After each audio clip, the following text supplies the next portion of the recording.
Hi,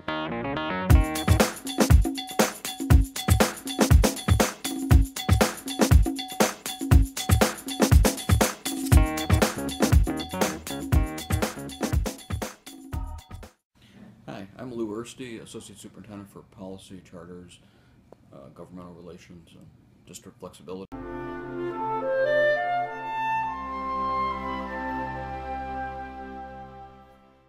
So House Bill 91 is a bill that's very important to students and former students in Georgia.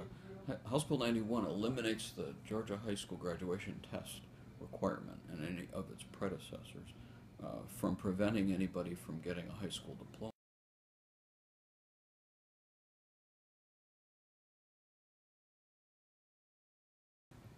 So House Bill 100 changes a law that was passed a long time ago that requires entering kindergarten students to be 5 years old by September 1st, and it moves that date back to July 1st.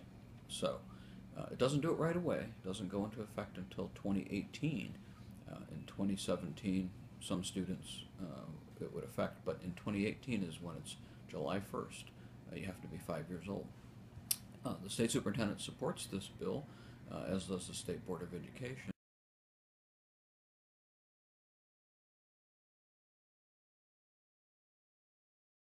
House Bill 111 would allow school bus advertising.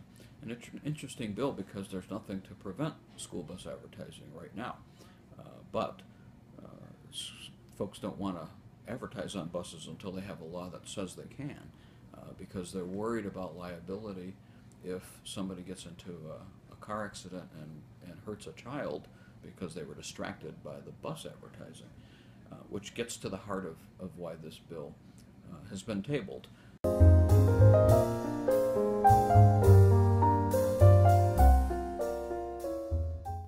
House Bill 198 is a suicide prevention training bill. It requires certificated employees of school districts, so anybody who teaches or has taught or is able to teach, anybody essentially who interacts with students, who's a professional educator, would be required as part of their annual training that school districts provide to have some time spent on suicide prevention and being aware of the signs that suicide might be an issue for students, and as well as how to sort of push students who have any concerns into a place where they can get some help. This is an important bill because of the importance, obviously, of students when it comes to suicide. You as students are more aware of this than us folks here in the Capitol, but we do know it's clearly an important issue and needs to be addressed, and the most important way that school districts can address it would be to have adults understand what the symptoms are, have adults have training in helping students get the help that they need. So this is a very important bill. It's working its way out of the House and over to the Senate, and when it gets there, we'll be supportive of it there too. We were extremely supportive of it while it was in the House.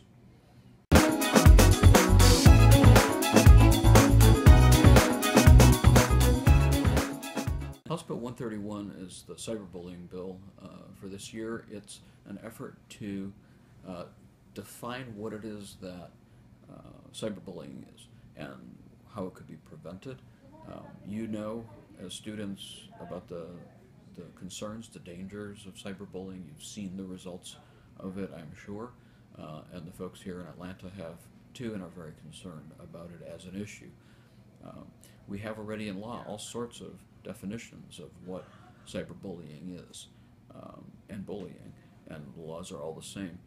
The real issue is, how do you kind of draw a line where somebody writes something or does something online, and does it affect what happens in a school? Is somebody at danger in a school because of something somebody said online out of school? And so that's the hard part of the cyberbullying bill, is trying to capture where that line is, because people do have freedom of speech. On the other hand, if there's any concern at all created by that freedom of speech when it comes to students, then it's a slightly different issue. So the cyberbullying bill is moving its way through a committee on the House side, and it's an important one to watch and be aware of.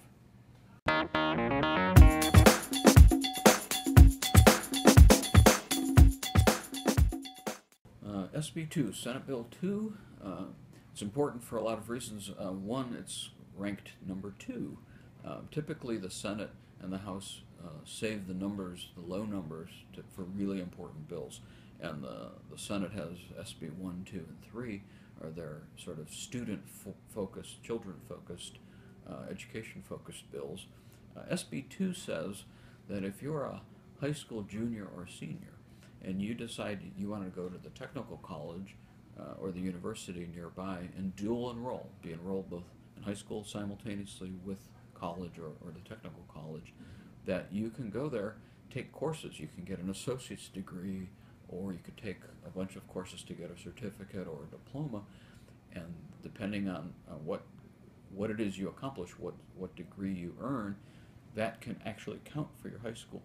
So that grade 11 and 12 you'd be in higher ed, and that would count as a high school diploma. So you'd earn an associate's degree, and then your school district could give you a high school diploma, because those last 2 years you wouldn't have to take all the courses that they normally would expect, because you've taken college courses and got a college degree. It's an important, very important bill, and allows students to choose early to get on a path that will prepare them to have a job, or clearly prepare them, get them kick-started on college itself. So it's an important one to watch, because it gives you, students, lots of freedom, and it's important freedom.